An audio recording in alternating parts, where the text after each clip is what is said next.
হুজুর, হেজামা চিকিৎসা কি, এ সম্পর্কে দয়া করে বিস্তারিত বলবেন। হেজামা একটা ভালো চিকিৎসা, রাসূল সাল্লাল্লাহু আলাইহি ওয়াসাল্লাম নিজে করেছেন, করতে বলেছেন।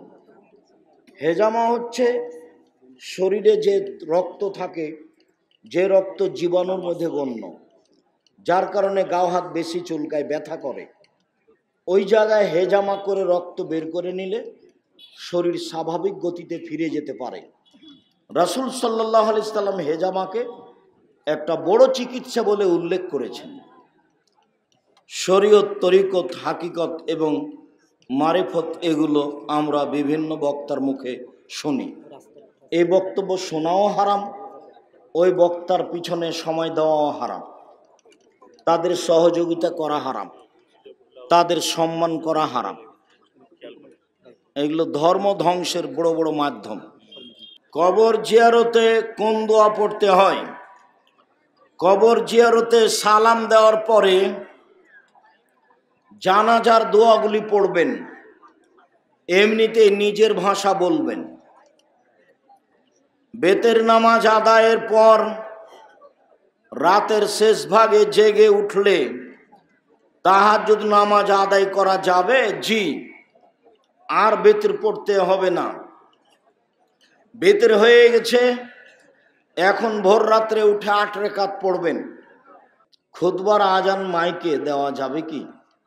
দিতে পারে। খুতবার আজান মাইকে না দেওয়াই ভালো, দিতে পারে। আজান জোরে বাহিরে যাবে, এটাই ঠিক। 2 আজান নয়, 1 আজান দিবেন। জুমার সালাত আদায় করে সুন্নাত না পড়ে যাওয়া যাবে কি? এটা তো খারাপ অভ্যাস, পরে এসে আগে যাওয়া। জুমার সালাতের পরে তাড়াহুড়া, ট্রেন ছুটে যাচ্ছে, সেটা ভিন্ন কথা।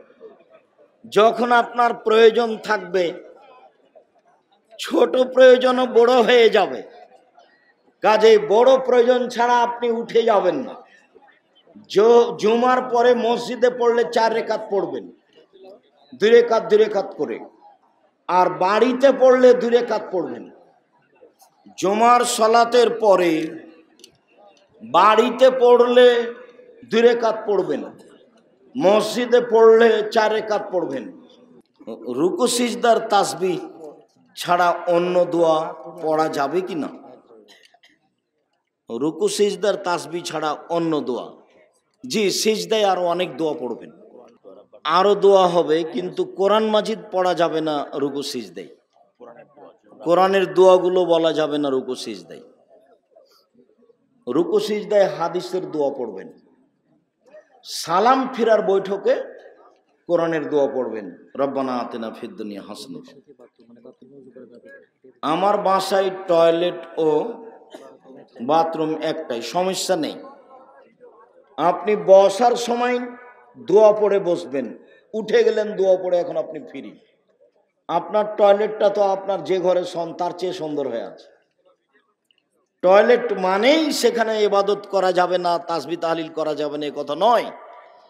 পেশাব পায়খানা চলাকালীন ইবাদত করা যাবে না, এইটা নিষেধ। দোয়া পড়ে বসেছেন, দোয়া পড়ে উঠে গেলেন, এখন আপনি ফ্রি। আপনি এখন দোয়া পড়ে ওযু শুরু করেন। নিজের জন্য কাপনের কাপড় কবরের উপরের চাটাই কিনে রাখা যাবে কি? ছেলেদের উপরে বিশ্বাস হারিয়ে গেছে নাকি? করতে পারে, করা যায়, কিছু হাদিস বোঝা যায়। মানুষে কি বলবে যে তার ছেলেরা করে দিবে না? এই প্রস্তুতির চেয়ে আস্তাগফিরুল্লাহ ওয়া আতুবু ইলাইহি বেশি বলে, এটাই বেশি কাজ দিবে। ওই প্রস্তুতিতে কি হবে? গ্রামের কেউ না কেউ কাপড় দিবেই।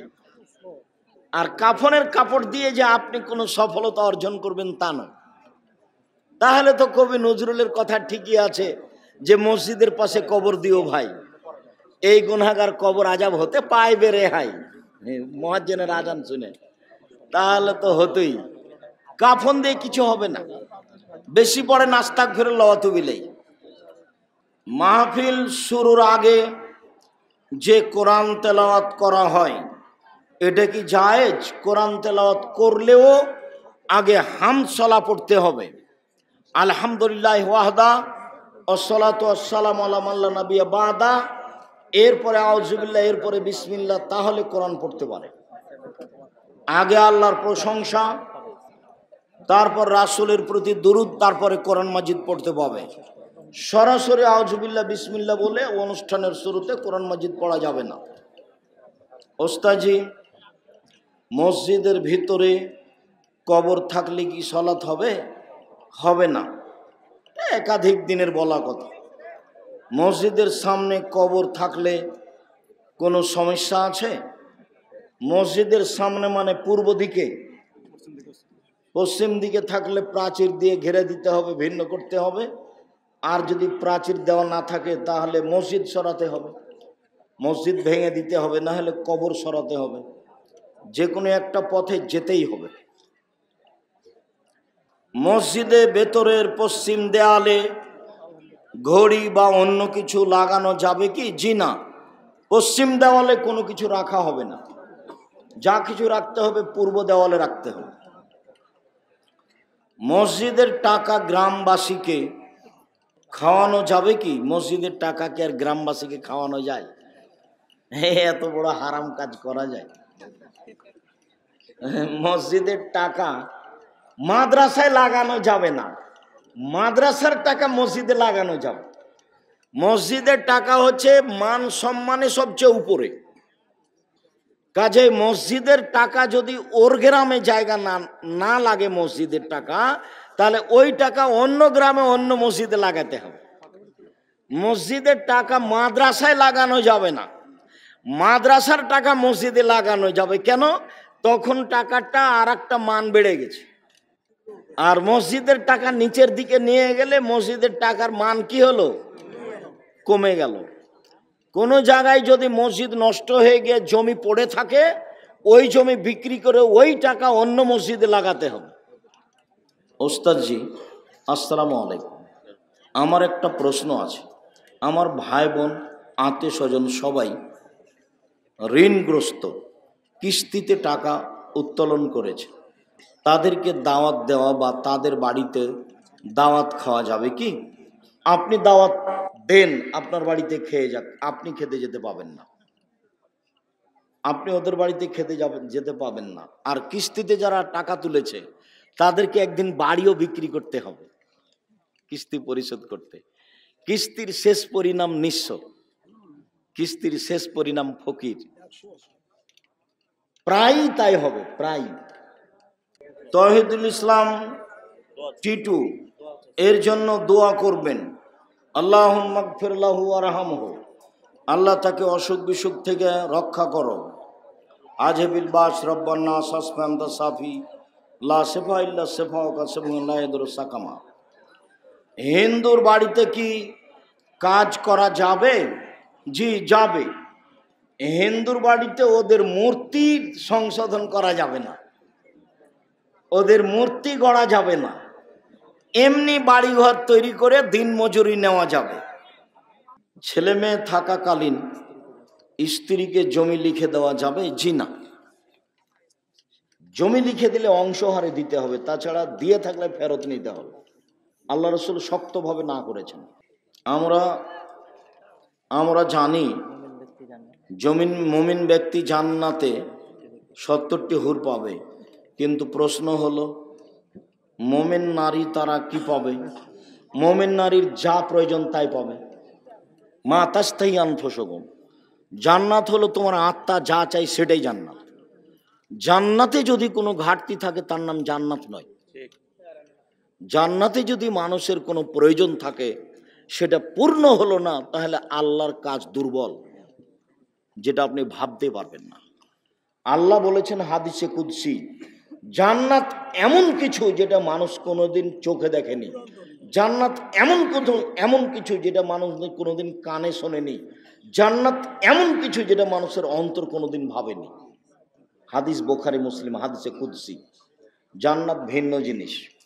অন্যের জমি জবরদখল করে বাড়িঘর করিয়া আছে অনেক দিন হলো, পরকালে তাদের কি শাস্তি হবে?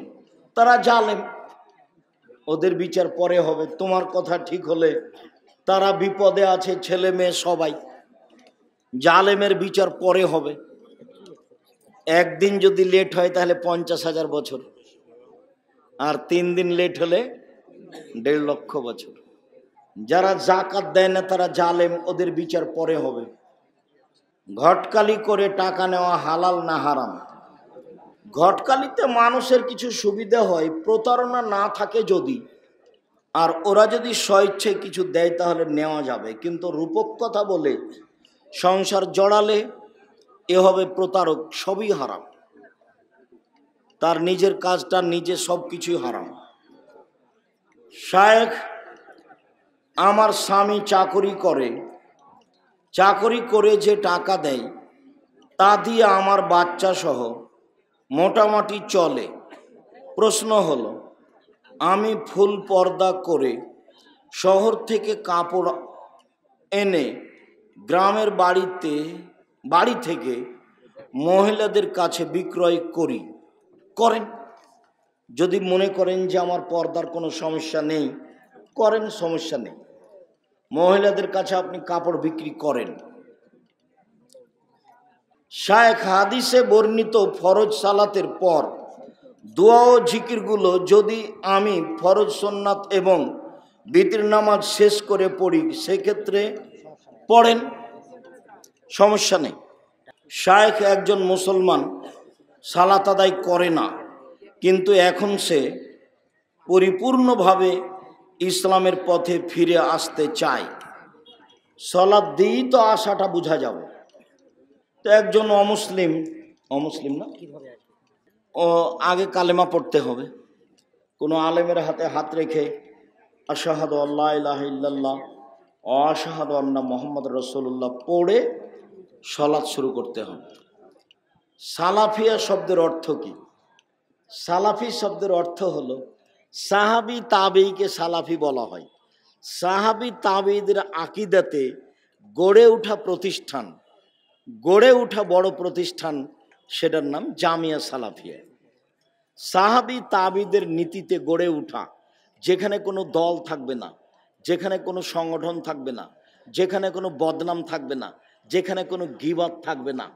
কোনো দিন জামিয়া সালাফের কোনো অফিসে কেউ কারো বদনাম করতে পারবে না, ওই নিয়ে কেউ গল্প করতে পারবে না, কারো পড়া চলবে না ওই এতে অফিসে। জামিয়া সালাফিয়া। হুজুর আমাদের জামাতের ওক্ত ইমাম মাদ্রাসায় লেখাপড়া করে নাই, কিন্তু সালাতে সূরা কেরাতে ভুল করে, ভুল ধরে দিলে সংশোধন হয় না। তোমার এই অভিযোগের কি প্রয়োজন? ইমাম ওটাই থাক, যদি ভালো না হয় তাহলে গ্রামবাসী আপনারা সবাই মিলে তাকে সরিয়ে দিয়ে যে ভালো পড়তে পারে তাকে নিয়ে আসেন, ভালো নিয়ে আসাই উচিত। তবে বিরুদ্ধে লড়তে হবে, এটা করার প্রয়োজন নাই। আমার নখে আটা ভরে শুকিয়ে গেছে, আমি অজু করছি, অজু করার পর দেখছি যে এখন আমার জানার বিষয় হলো এই অবস্থায় আমার অজু হবে কি? জি হয়েছে, সমস্যা নেই। বেশি আটা লেগে থাকে যদি সালাত আদায় করে নিয়েছেন, সালাত ফিরাতে হবে না। তবে আপনি এরপর থেকে খেয়াল করবেন যাতে করে বেশি পরিমাণ আটা লেগে না থাকে। আর যেটা সামান্য আছে দেখা যাচ্ছে সেটা মেহেদি রগের মতো। মৃত ব্যক্তি 5 কন্যা 1 স্ত্রী রেখে মারা গেছে। যার যে অংশ বুঝে নেই, কিন্তু তার কন্যারা নিজের মায়ের খোঁজ খবর নেয় না। মা তখন নিজের অংশ বিক্রি করে